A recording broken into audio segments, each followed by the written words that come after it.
Optirealismo.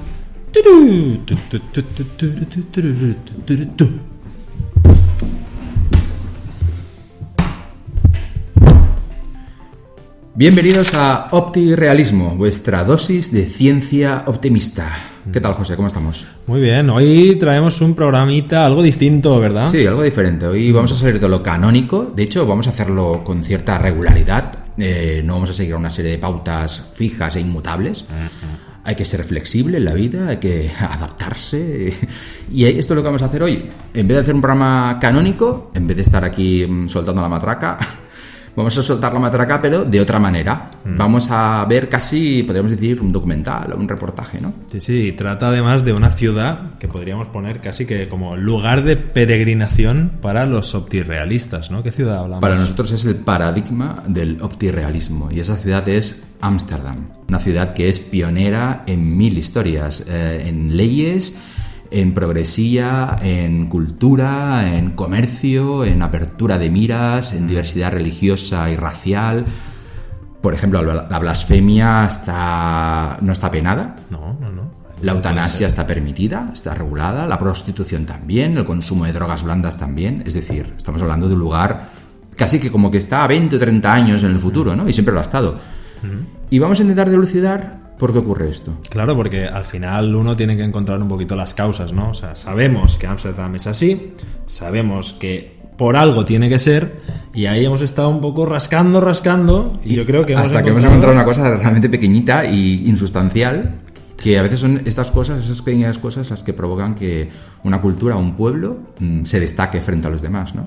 Por encima de cualquier otra razón. ¿Qué decía el matemático de Jurassic Park, ¿no? La mariposa, ¿no? Batía las alas en Pekín y no me creaba acuerdo, huracanes en Disney. Allí lejos, ¿no? Pues Eso esto es un poco lo mismo, una cosita chiquitita, más pequeñita incluso que una mariposa, bueno, no sé, ¿no? Por ahí. Más pequeñita. No, realmente lo que cambió las reglas del juego no fue esa cosa que usted está aludiendo. Lo que realmente cambió las reglas del fuego... ¡Joder! ¡Del fuego! ¡Fuego! Lo que realmente cambió las reglas del juego fue una cosa dentro de un animal ya de por sí pequeño. Es decir, es una cosa que de hecho es difícil de ver a simple vista. Es una cosa muy pequeñita. Pero lo vamos a ver. Ahora lo vemos. Dentro. Vídeo. Dale. Ataca.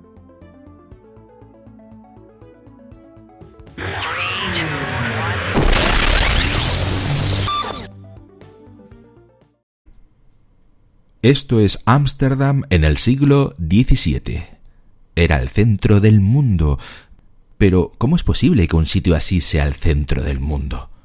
Ámsterdam es muy bonita, con sus canales, sus casas de cuento de hadas, pero empezó siendo una pequeña ciudad precariamente construida sobre ciénagas y pantanos. El agua siempre amenaza con tragarse Ámsterdam. No tiene mucho sentido vivir en un sitio así. Por si fuera poco, la gastronomía holandesa es bastante aburrida y bastante sosa. La principal fuente de grasas, en aquel entonces, era el arenque. Esto es un arenque. No parece muy apetitoso, ¿verdad? Desde aquí puedo oler el tufo a pescado. Sin embargo, a la gente le volvía loca el arenque, porque el arenque era algo así como la comida rápida actual. Era barata, era calórica, pero peor, porque ni siquiera sabe especialmente bien. La gente sencillamente comía arenque porque era la forma más eficaz de no morirse de hambre. Sin embargo, es precisamente el hecho de que Ámsterdam se alimentara de arenques y de que estuviera en mitad del fango lo que le permitió tener varias ventajas importantes respecto al resto de Europa. Sí, en serio, arenques y fango. A priori no suena muy bien, ¿verdad? Vamos a verlo. Empecemos con el arenque.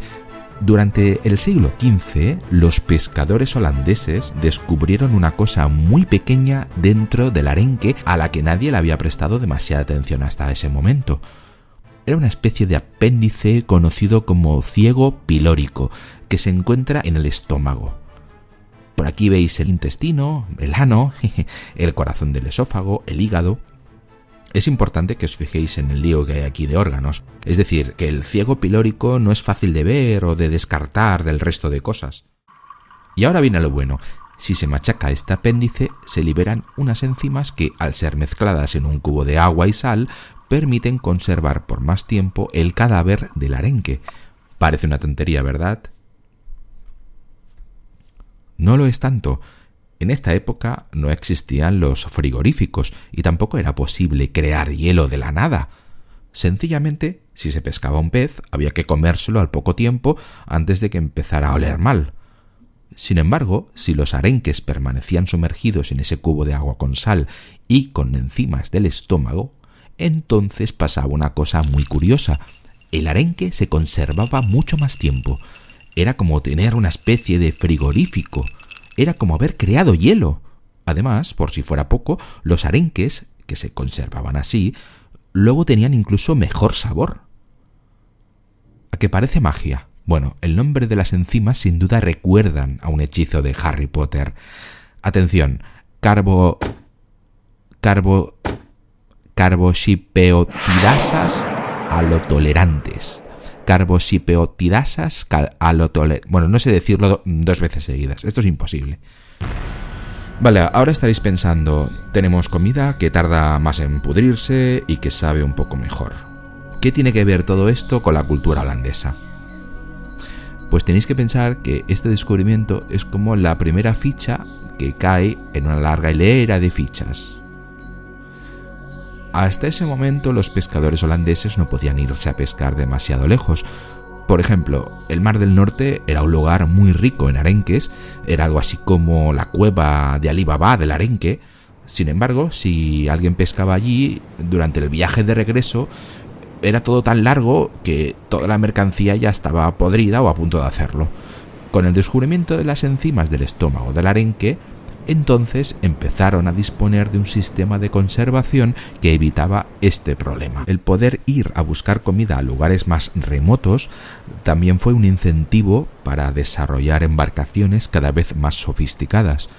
Además, en el propio barco se instalaron modificaciones para poder eviscerar y salar los arenques. Eran como factorías flotantes.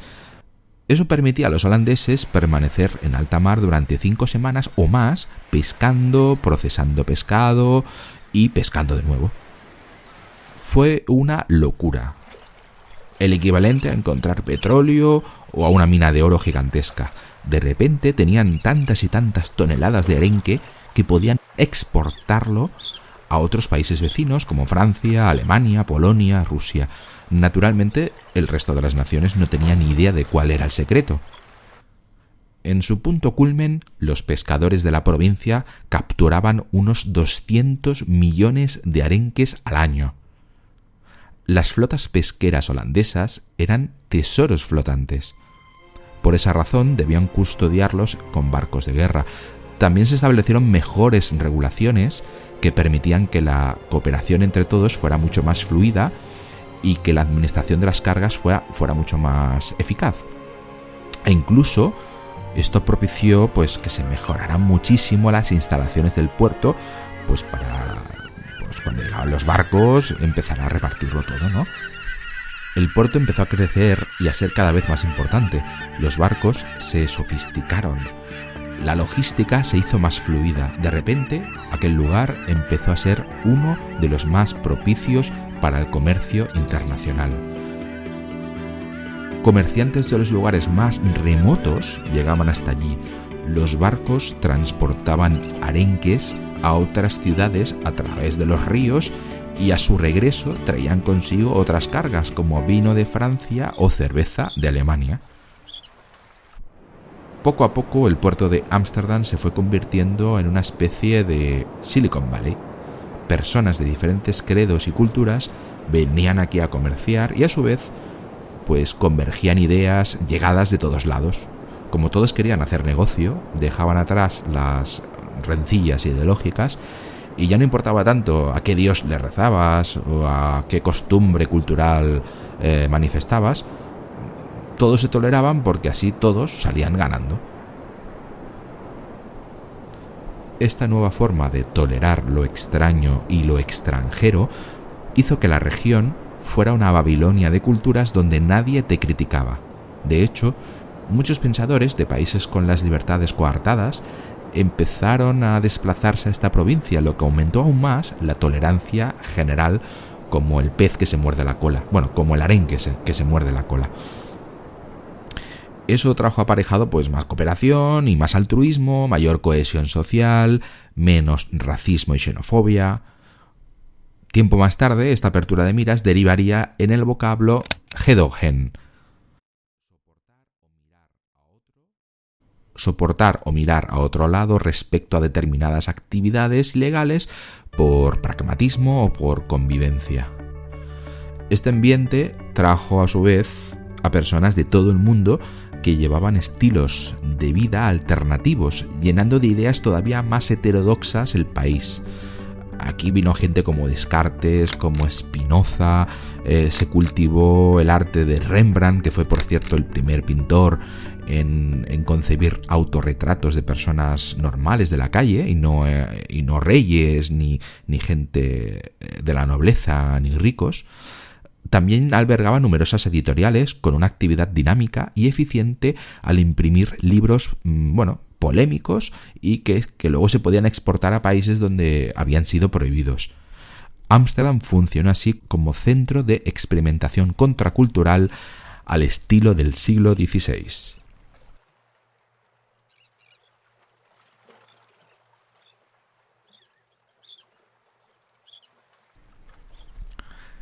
Vale, hasta aquí hemos visto el poder del arenque, que no es otro que el poder del comercio internacional. Cuando comercias, no tienes tiempo de matar.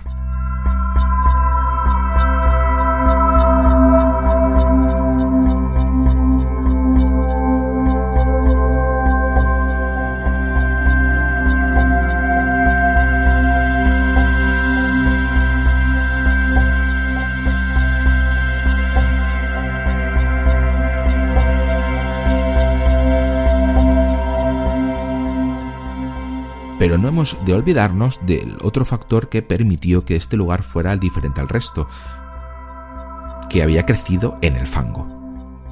Hay que estar muy loco para construir un pueblo en un cenagal que recuerda a Mordor. Sin embargo, esto constituía una importante ventaja frente al resto de Europa. El feudalismo era una estructura jerárquica vertical de las sociedades medievales de Europa, en virtud de la cual el señor feudal controlaba sus tierras y a los campesinos que las trabajaban a cambio de una renta. Sin embargo, en las provincias que conformaban los Países Bajos nunca se llegó a instaurar el sistema feudal porque allí no había tierras interesantes para nadie. Además, muchas de las tierras habían sido ganadas al mar gracias a los propios neerlandeses, así que eran tierras nuevas, sin dueño, como si una isla hubiera emergido de la nada. Tal y como resume un dicho holandés, Dios creó la tierra, pero los holandeses crearon Holanda. De este modo, a principios del siglo XVI, apenas el 5% de las tierras de la provincia de Holanda eran propiedad de los nobles. Seguramente propició esto una cultura mucho más abierta donde las personas, con esfuerzo y con tesón, podían prosperar y ser dueños de su destino. Si nacías en una tierra controlada por un señor feudal, sin embargo, sentías que nacías como Dios había determinado y que ya disfrutarías de una vida mejor tras la muerte. Te plegabas a cumplir tu sitio en el mundo. Durante el feudalismo, de hecho, el señor feudal estaba a su vez sujeto a la autoridad feudal de otro señor con mayor jerarquía, que era la Iglesia. Si no había señor feudal, tampoco había burocracia religiosa. Holanda, abierta a las ideas nuevas, acostumbraba a lidiar con otras ideologías y pareceres ajenas a los señores feudales.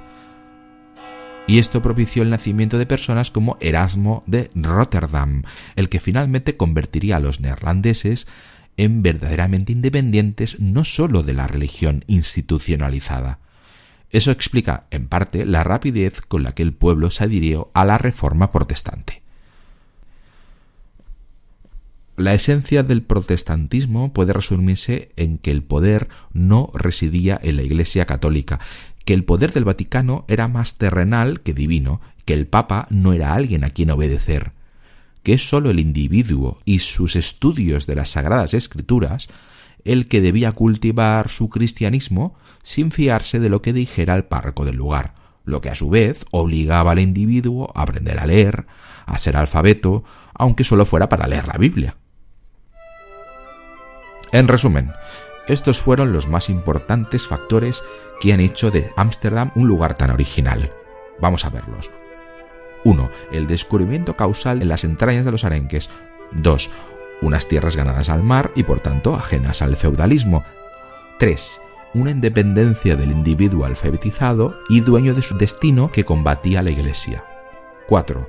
La apertura de miras a una constelación de nuevas ideas alternativas que entraban y salían a través de uno de los puertos más modernos del mundo, mientras todos, en aras de seguir comerciando, se encogían de hombros y decían: Gedogen. Pensad en todo esto la próxima vez que le deis una calada a un porro en un coffee shop.